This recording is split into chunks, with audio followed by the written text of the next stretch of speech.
नमस्कार, मैं विमल Sharma desert stone news से। आज चाय पर चर्चा पर महान संत शिरोमणि श्री 1008 तारातरा मठ के मठाधीश श्री प्रतापपुरी जी महाराज हमारे साथ में हैं। प्रतापपुरी जी महाराज राजनीति में आने से पहले और राजनीति में रहते हुए भी एक समाज सुधारक, पर्यावरण संरक्षक, गो रक्षक के रूप में अपना कार्य कर रहे हैं। उसके बाद में अचानक ही 2018 में ऐसा दौर आया कि आपको पोकरण विधानसभा क्षेत्र से चुनाव लड़ना पड़ा और वह भी कार्य एक तरह से समाज सेवा के लिए ही राजनीति में आपने पदार्पण किया था। दुर्भाग्य से 800 मतों से हार गए, मगर महाराज श्री ने कभी भी उस हार को स्वीकार नहीं किया और हमेशा सतत आम जन की सेवार्थ लगे रहे। तो हम आज उनसे चाय पर चर्चा पर कई ऐसे सवाल पूछेंगे जो आम जनता जानना चाहती है।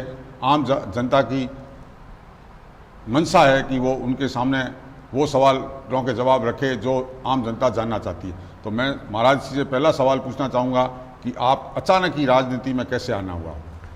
नमस्कार और आभार व्यक्त करता हूँ डेजर्ट स्टोन स्टूडियो में आप सबको आपका आभार और धन्यवाद करता हूं विमल जी कि मुझे अवसर दिया जनता के सामने होने का, और आपके प्रश्नों का उत्तर निश्चय ही मैं दूंगा।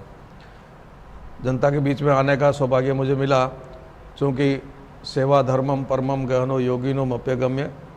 संत का धर्म सेवा का ही होता है। मैं पहले भी कर रहा तो सेवा ही कर रहा था, और सेवा के निमित्त ही मुझे राजनीति में आकर के क्षेत्र के जनता के दुख दर्द और सेवा के लिए मौका मिला है। और ये सुअवसर मुझे भारतीय जनता पार्टी ने दिया और मैं जनता के बीच में, जनता का प्यार और मुझे सहयोग मिला।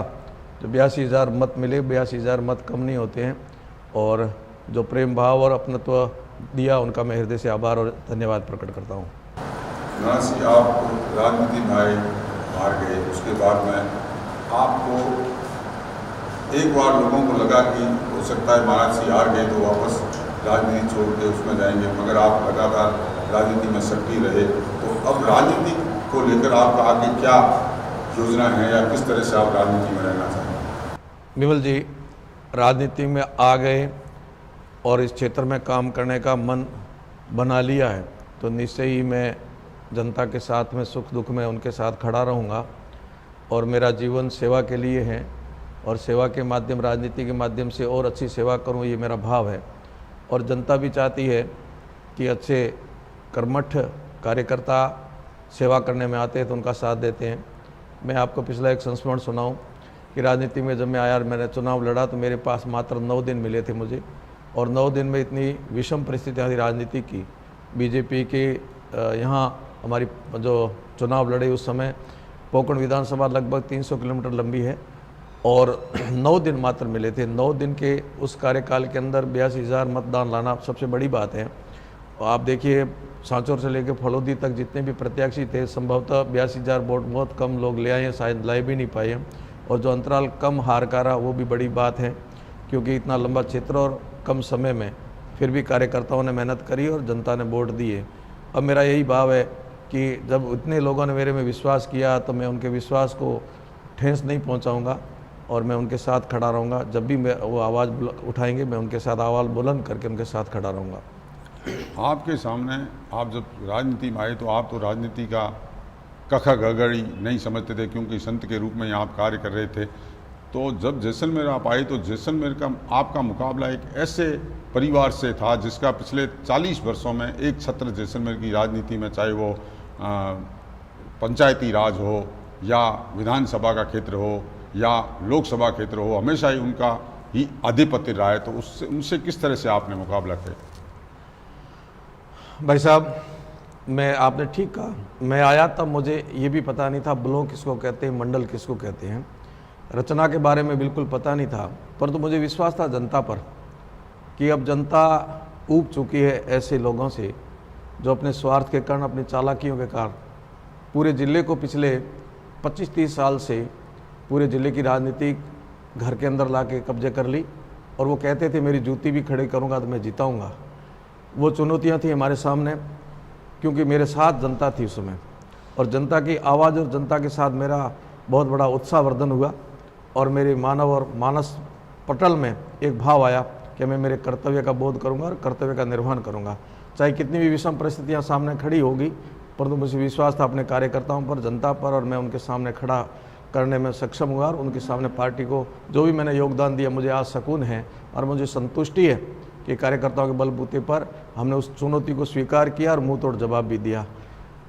बात आपकी ठीक है, मैं पुनः उस विषय पर भी आऊँगा जो आपका मन का ये प्रसंग है और प्रश्न है कि इतना 25 साल से 30 साल से जमा हुआ एक परिवार जिसने अब पूरी राजनीति जैसलमेर की अपने घर परिवार में ला करके खड़ी कर दी, सबका हक लेकर के अपना स्वार्थ सिद्ध करने में उन्होंने कोई कोर कसर नहीं छोड़ी, शोषण किया, सबका साथ सबका लिया, पर साथ शायद किसी को नहीं दिया।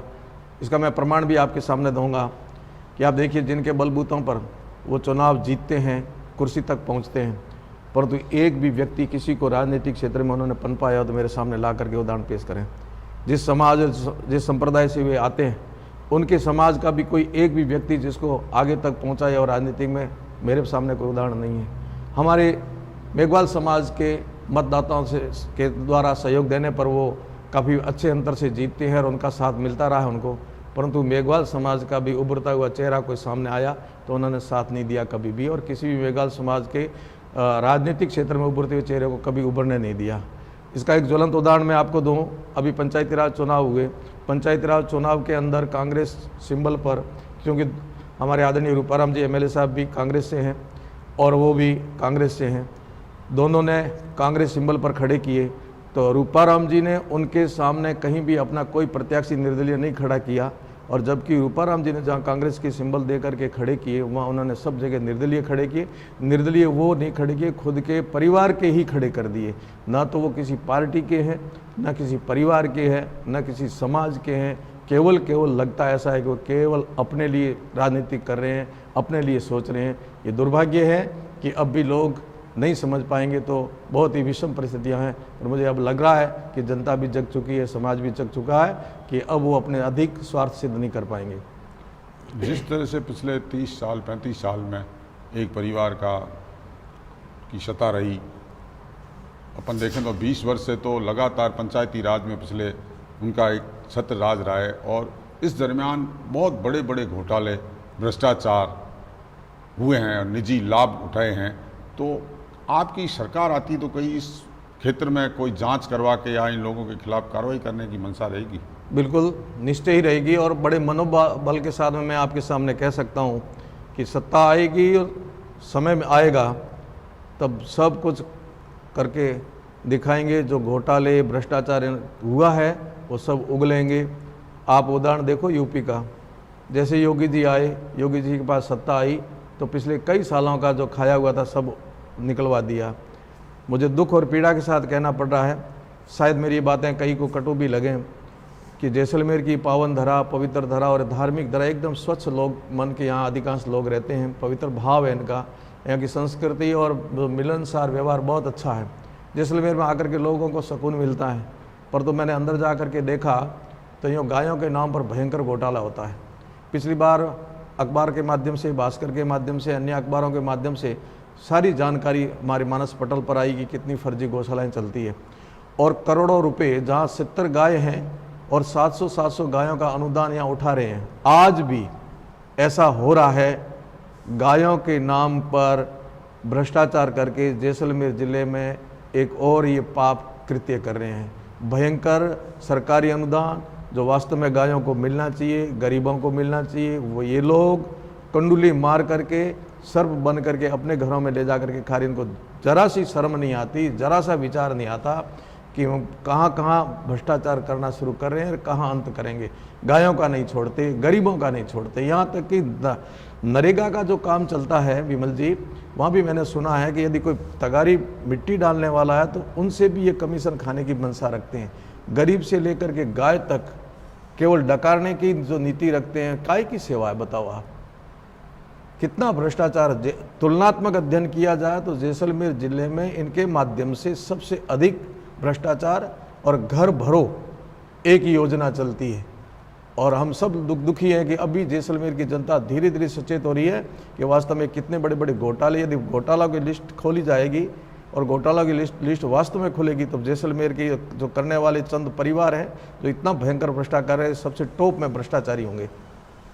महाराज जी, एक इस परिप्रेक्ष्य से हटके सवाल है, आज जो देश की राजनीति है, राज्य की राजनीति है, जिसमें ये अवधारणा बन चुकी है कि जो गृहस्थ जीवन में नहीं है या गृहस्थ प्राणी नहीं है, संत है, उनको राष्ट्र और राज्य के मुखिया के रूप में देखना चाहते हैं, उसका उदाहरण है कहीं। और आपका भी लोगों के मन में ये भावना है कि आपको भी राज्य के मुखिया के रूप में या बहुत बड़े पद पे आपको देखा जाए, तो उस संबंध में आपका क्या राय है? मान्यवर जी, हमारे एक युग पुरुष आए, इस शताब्दी के अंदर मोदी जी आए, और मोदी जी से पहले एक अलग राजनीतिक लोगों का अवधारणा बनी हुई थी कि राजनीतिक जो क्षेत्र है वो सेवा और त्याग का ही है। देश को आज़ाद कराया तब जितने भी हमारे नायक थे वो सब के सब त्यागी और सेवा भावी थे। डॉक्टर राजेंद्र प्रसाद, लाल बहादुर शास्त्री, पटेल जी, अन्य जिनके नाम लो आप, सब के सब त्याग और सेवा के लिए राजनीति में आए और दिन रात केवल राष्ट्र और समाज की चिंतन करते थे। वो अपना परिवार या अपने समाज की कभी चिंता नहीं की। जैसे ही देश आज़ाद हुआ तो मैं मानता हूं कि अधिकांश लोग, सभी तो नहीं पर काफ़ी लोग ऐसे आए जिनके अंदर एक लालसा लगी, भोग और चाहना, सेवा और त्याग का बहुत कम पैमाना। फिर भी राष्ट्र की सेवा करने वाले कुछ उनके साथ खड़े रहे, जिनके मन में ये था कि हम सेवा और त्याग के सिवाय और कुछ नहीं करेंगे राजनीति में। ऐसा किया, परंतु सबसे बड़ा उदाहरण आया हमारे सामने मोदी जी का। जैसे ही मोदी जी आए तो देश को एकदम सुकून मिला। 65% से ऊपर भारतीय लोगों ने स्वीकार किया कि ये व्यक्ति वास्तव में आदर्श नेता है, क्योंकि इसके जीवन में त्याग और सेवा ही है। ये जातिवाद से परे, परिवारवाद से परे, कर्मठ, लग्नशील, विवेक, विद्वान, सहनशील, सब गुण थे जो एक आदर्श नेता के होने चाहिए। इसी कड़ी में यूपी में परमादरणीय श्रद्धेय योगी जी महाराज आए, और योगी जी महाराज के आने के बाद में एक नया चिंतन बना। और वो चिंतन ये बना, योगी जी से आने से पहले लोग यहाँ के स्थानीय लोग कहते थे कि संतों के राजनीति के क्या लेना देना, संत तो राजनीति में क्या लेना देना, ये गंदी है, इसमें नहीं जाना चाहिए, संतों को नहीं जाना चाहिए, ऐसा करने। योगी जी के आने के बाद एकदम लोगों को उत्साहवर्धन हुआ और लोगों के अंदर एक नई भावना और अवधारणा आई कि नहीं, योगी जी ने जो काम किया है ये राजनीति वास्तव में ऐसे संतों के ही काम की चीज़ है, क्योंकि इनके जीवन में त्याग ही त्याग है, सेवा ही सेवा है, चाहना तो कुछ है ही नहीं, ना इनका परिवार पालना, ना परिवार भरना है, ना जाति को पनपाना है। तब से जनता की एक अवधारणा बन गई है कि योगी जी जैसे संत ही आने चाहिए। तो मैं ऐसा मानता हूँ कि राजनीति में सेवा और त्याग का विषय है। आइए, आप सबका स्वागत है। जो त्याग और सेवा के साथ में कोई भी आ सकता है, पर यह कठिन काम है। त्याग और सेवा करना हर एक के बस की बात नहीं है। जो करते हैं उनको आशीर्वाद और धन्यवाद, पर तो जितना संत कर सकता है इतना शायद ही गृहस्थी कर पाए। इसलिए अब धारणा ये बन गई कि संत आएगा तो शायद योगी जी ने किया ऐसा कुछ काम कर सकते। भगवान करे सब अच्छा हो और अच्छे लोग बैठ करके राज्य का, क्षेत्र का प्रतिनिधित्व करके जनता की सेवा में ही उतरे। हमेशा ही संतों ने मठों के माध्यम से समाज को नई दिशा दिखाई है। एक दौर और आ गया है जिसमें संत और मठाधीश आगे आकर समाज को दिशा दिखाए। हम चाय पर चर्चा कर रहे हैं महंत श्री प्रतापपुर जी महाराज से। चाय पर चर्चा जारी रहेगी एक ब्रेक के बाद। गोल्डन सिटी हॉस्पिटल जैसलमेर अब पाइए 4D colour Doppler sonography, digital x-ray, NICU व ICU की सुविधाएं डॉक्टर दीपक वैष्णव व डॉक्टर मेघा वैष्णव की देखरेख में।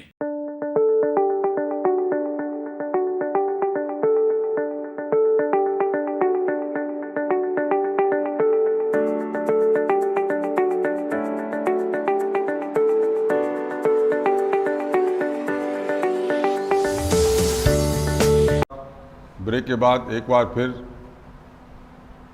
संत श्रोमणी श्री प्रतापपुर जी महाराज के साथ चाय पे चर्चा पे उनसे चर्चा करेंगे कि राजस्थान में जिस तरह से गहलोत सरकार तुष्टीकरण की राजनीति कर रही है,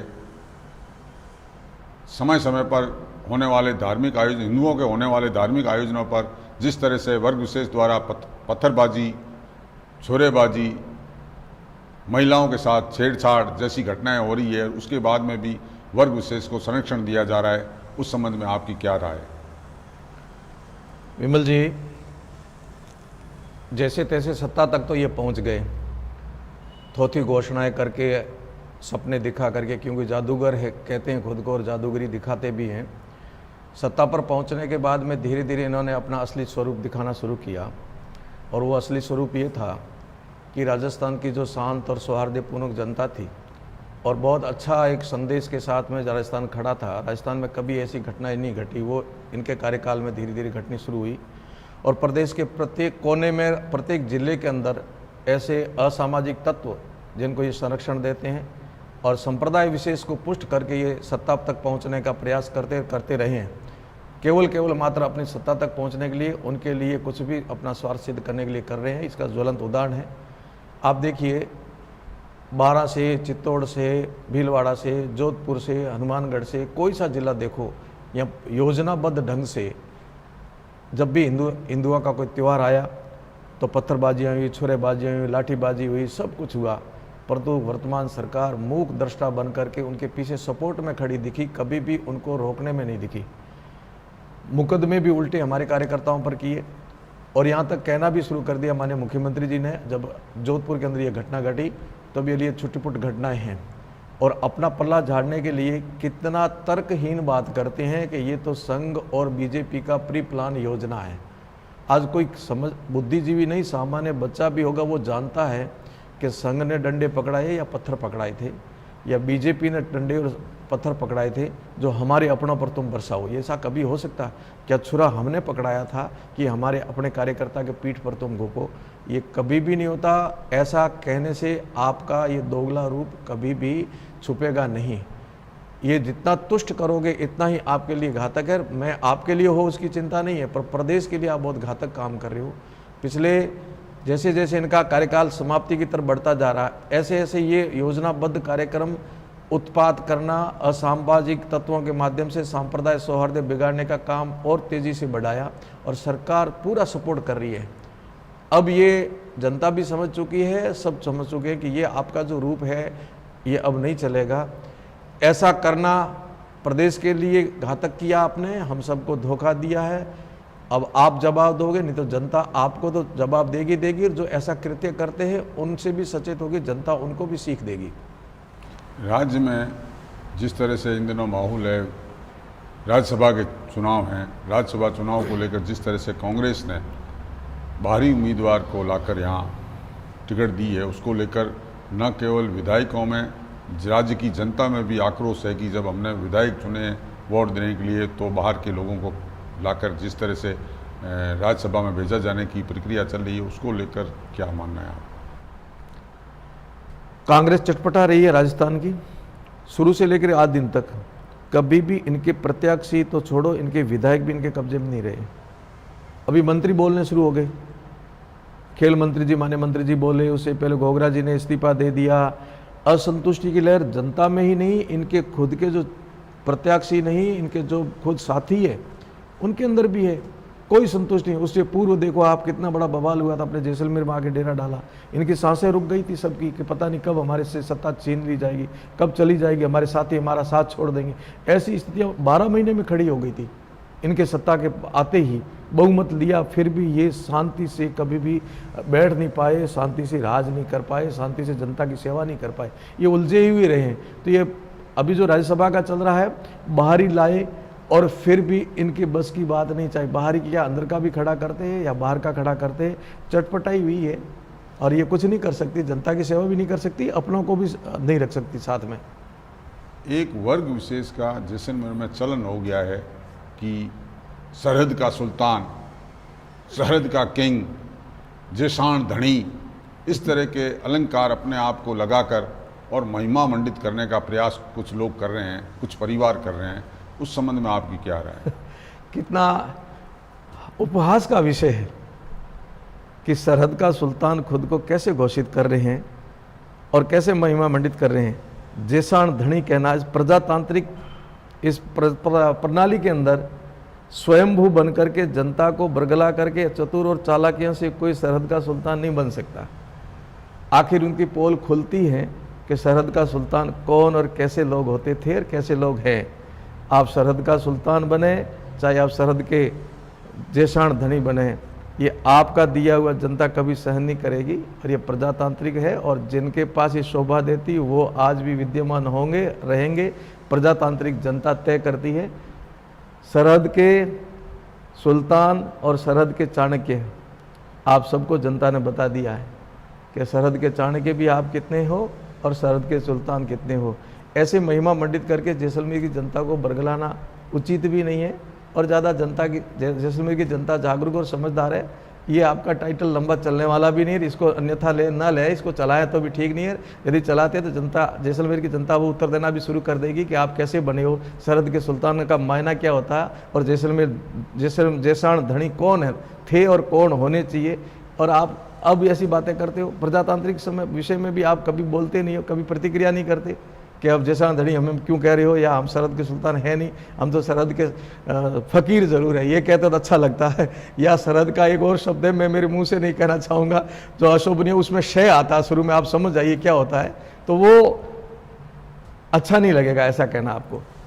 महाराज जी, एक निजी सवाल है कि आप 5 साल से लगभग राजनीति में हैं। अप्रत्यक्ष रूप से तो हमेशा आपका आशीर्वाद रहा है राजनीतिज्ञों को। इस राजनीति में आने के बाद में किसी क्षण आपको लगा कि मैं राजनीति में को छोड़ के चला जाऊं? कभी ऐसा क्षण आया हो अकेले में बैठे हो कि मेरे को जाना चाहिए या इसी में रहना चाहिए? मेरे पास एक उदाहरण आता है विमल जी। बंदा बैरागी जी जंगल में भजन करने गए, वैराग्य आया उनको। पहले वो राष्ट्र सेवा में लगे हुए थे, परंतु उनको लगा कि मैं भजन करूंगा, मेरा कल्याण करूंगा, और गुफा में जाके बैठ गए। गुरु गोविंद सिंह जी गए और उनको बोध कराया कि बंदा बैरागी जी, आपको आना पड़ेगा, खग उठानी पड़ेगी, राष्ट्र हितार्थ धर्म हितार्थ। आपकी माला से ज़्यादा आपके हाथ में खग शोभा देगी और ये खग आपकी माला ही है। तो उनको कर्तव्य बोध हुआ, गुफा छोड़ के, माला छोड़ करके आए और राष्ट्र हितार्थ वो पुनः जगे और उतर गए मैदान में। आपको पता, उनकी चमड़ी चिमटों से, गर्म चिमटों से नोची गई थी, तोड़ी गई थी। लोहे के तवे पर उनको सेका गया था, तब भी उनके मुंह में से उहू नहीं निकली, आहा नहीं निकला। और उसने ये नहीं कहा कि नहीं नहीं मैं ये छोड़ूं, जंगल में जाऊं, भजन करूं। उन्होंने कहा नहीं, मेरा कर्तव्य का मुझे बोध हुआ है, मैं तिल तिल राष्ट्र के लिए जलूंगा, समाज के लिए जलूंगा, लगूंगा, चाहे मेरे ऊपर कितने भी कठोर कुछ भी आए।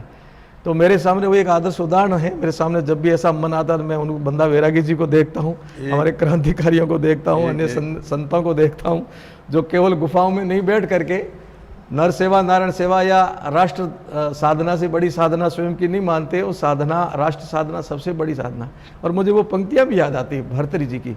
भर्तृहरि जी ने कहा है, सेवा धर्मम परमम गहनो योगिनो मप्यगम्य। अर्थात अपने आश्रम में, मठ में, गुफा कंदरा में बैठ के भजन करना बहुत आसान है, पर तो जनता के बीच में जाके जनता की सेवा करना योगियों के लिए भी दुर्लभ है। तो दो ऐसे मेरे सामने उदाहरण है, तो मेरा उत्साह बढ़ता है कि नहीं नहीं, मुझे राष्ट्र हितार्थ मेरे जीवन को समर्पित करना है और जग कल्याण के लिए जितना इस शरीर से बनेगा इतना, ये इदम राष्ट्राय इदम न ममा, ये शरीर और मन और चिंतन राष्ट्र की आहुति है। बस राष्ट्र का जो इन दिनों चिंतन और राष्ट्र का मनन चल रहा है, और जिस तरह से नरेंद्र मोदी जी का, प्रधानमंत्री जी का जो आह्वान है राष्ट्र के लिए, क्या ऐसी परिस्थितियां बने कि मोदी जी अपने पास आपको बुलाए कि भाई मेरे साथ आप काम करो, वैसी स्थिति में क्या करेंगे? मोदी जी की बहुत पारखी नज़रें हैं। पहले भारत रत्न, भारत विभूषण की पदवियां सुपार्श से दी जाती थी, अपनों को दी जाती थी, जो अपने निकट हैं उनके इर्द गिर्द घूमते हैं। परंतु अब मोदी जी की पारखी नज़रें, सुदूर जंगल में बैठा है, कोई पर्यावरण का काम कर रहा है, कोई गरीबों की सेवा कर रहा है, कोई पानी बचा रहा है, कोई कुछ कर रहा है, उनकी तक नज़रें पहुंचती। जहां तक आज दिन तक किसी नेता की नज़रें नहीं पहुंची, वह योगी जी की, मोदी जी की नज़रें पहुंचती है। और हमारी उन महाविभूतियों को उठा करके ला करके सम्मान भी करते हैं। आपने देखा, एक योगाचार्य जी अभी अभी अपने सामने उनको पद्म श्री मिला या भारत रत्न मिला। ऐसे उड़ीसा से, बंगाल से, कर्नाटक से, विभिन्न प्रदेशों के एकदम किनारे में बैठे, कभी उन्होंने कल्पना नहीं की थी कि इन हीरो को, भारत के असली हीरो को ला करके योगी जी और मोदी जी उन हीरो को तराश करके सम्मान करते। मैं उनके लायक तो नहीं हूँ, परंतु जहाँ बैठा हूँ उनसे प्रेरणा लेकर के मेरे जीवन में जितना बनेगा मैं काम करूंगा। मैं हर समय उनको मेरे पास ही समझता हूं, इसलिए वो मेरे पास ही है और मेरे को कब बुलाएंगे नहीं बुलाएंगे वो विषय नहीं, वो मेरे पास ही है। तो मैं उनकी प्रेरणा से जितना बनेगा काम करता रहूंगा, अपना काम उद्देश्य पूर्ति के लिए करता रहूंगा। संत शिरोमणि 1008 प्रतापपुरी जी महाराज से चाय पर चर्चा की, उन्होंने खूब आशीर्वाद दिया। अंत में चाय पर चर्चा समाप्त करें उनसे पहले मैं संत शिरोमणि प्रताप जी महाराज से कहूँगा कि वो जैसलमेर की राष्ट्र की जनता के लिए एक संदेश क्या देना चाहते हैं, वो संदेश दें। जैसलमेर की जनता के प्रति बहुत आस्था है, बहुत हम लोग आशा भरी किरण से देखते हैं।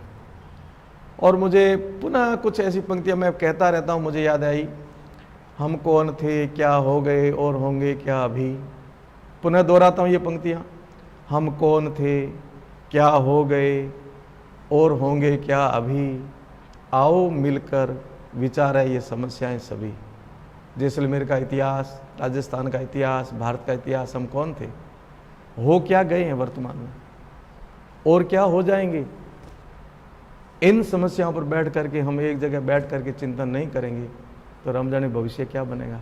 और जिस दिन हम सब लोग एक साथ बैठना शुरू कर देंगे उस दिन भविष्य उज्जवल हमारा होगा, क्षेत्र का होगा, प्रदेश का होगा और देश का होगा। मुझे पूर्ण आशा और विश्वास है जैसलमेर की जनता पर, राजस्थान की जनता पर। सबसे पहले मेरे इन 2 जिले पश्चिमी राजस्थान के, जहाँ मेरा गृह जिला, मेरा कर्म क्षेत्र है, जैसलमेर और बाड़मेर, सब प्रकार की छोटी छोटी चिंतन, छोटी छोटी अवधारणाएं छोड़ करके लोग यहाँ से खड़े होंगे। छोटे छोटे स्वार्थ, छोटे छोटे अपने सपने छोड़ना है, छोड़ करके हम एक जगह बैठेंगे। सम गच्छध्वम सम वदध्वम संभव मनांसी जानताम देवा भागम यथा पूर्वे संजानाम उपासते। हम सब लोग एक साथ बैठेंगे, एक साथ चिंतन करेंगे और फिर महापुरुषों के बताए हुए मार्ग पर चलेंगे। मैं आशा और विश्वास के साथ यहाँ जैसलमेर की धरा पर आया हूँ और मुझे जैसलमेर की जनता के 36 कौम सब पर विश्वास है कि छोटी अवधारणाएं तोड़ करके विशाल हृदय और सबको आप अपनों को गले लगाते हुए एक नया संदेश खड़ा करोगे। जो हमारी ख्याति और खाती पहचान है जैसलमेर की, राजस्थान की और राजपूताना की, वो पूर्ण विश्व को दोगे और एक नया संदेश देंगे कि हम वास्तव में हमारे पूर्वजों की दी वो धन और धरोहर को, संस्कारों को लेके बैठे हैं। हम सब लोग एक होकर के प्रदेश और जिले के लिए नया चिंतन करेंगे। और जो हम घिरे हुए हैं, जकड़े हुए हैं, हमारा शोषण हो रहा है निहित स्वार्थों के कारण, कुछ लोग हमारा पिछले 25-30 सालों से शोषण कर रहे हैं, हर प्रकार से कर रहे हैं, वो समझ करके इससे बड़ा चिंतन करेंगे। एकजुट होकर के ऐसे निहित स्वार्थी लोगों को मुंह तोड़ जवाब दे करके पुनः जैसलमेर की धरा से खड़े होंगे। हम सब लोग खड़े होकर के अग्रसर बन करके आगे चलेंगे। प्रतिनिधित्व आपके पुरखों ने किया था और आप लोग प्रतिनिधित्व करते हुए पुनः ऊपर आगे बढ़ोगे। मेरी शुभकामना है जैसलमेर के प्रत्येक नागरिक को जो चिंतनशील है, अपने स्वार्थों से ऊपर उठ करके क्षेत्र और समाज का और राष्ट्र का चिंतन करते हैं, उन सबको मैं वंदन करता हूँ। आपको भी बहुत बहुत आभार और धन्यवाद करता हूँ कि मुझे आपने समय दिया और आपकी इस चैनल के माध्यम से नई क्रांति खड़ी होगी, ये भी मैं विश्वास रखता हूँ कि आपने सीमांत क्षेत्र में एक मोर्चा संभाला है पत्रकारिता के माध्यम से। चूँकि आप पहले काफ़ी वर्षों से आपका अनुभव रहा, आप रहे हो, परंतु आप स्वतंत्र ढंग से अब आपने एक नई उड़ान भरनी शुरू की है और ये आपकी उड़ान बुलंदियाँ केवल जैसलमेर तक नहीं रहेगी। मुझे आशा और विश्वास और मैं आशीर्वाद देता हूँ कि आपकी ये उड़ान आगे तक चले। ये बालू के कण यहाँ से उड़ के स्वर्णिम कण बन के पूरे देश और प्रदेश के अंदर एक स्वर्णिम हो जाए। हम लोग भारत को महाशक्ति बनाने में और विश्व गुरु बनाने में अपनी छोटी सी भूमिका जो हो कर्तव्य निष्ठा के साथ में निभाएंगे। मैं पुनः आप सबका आभार और धन्यवाद व्यक्त करता हूँ। चाय पर चर्चा पर महाराज जी से लंबी चर्चा की, महाराज जी ने हमें आशीर्वाद दिया और जो हमारे प्रति उनकी आशीर्वाद है, हम उस आशीर्वाद पर खरा उतरेंगे। ये डेजर्ट स्टॉर्म पूरा प्रयास करेगा। मेरे साथी पुष्पेंद्र बोरा, विनर शर्मा, आसकर्ण के साथ में महाराज जी का बहुत बहुत धन्यवाद। चाय पर चर्चा यहीं समाप्त करते हैं। धन्यवाद। जय हिंद। आभार।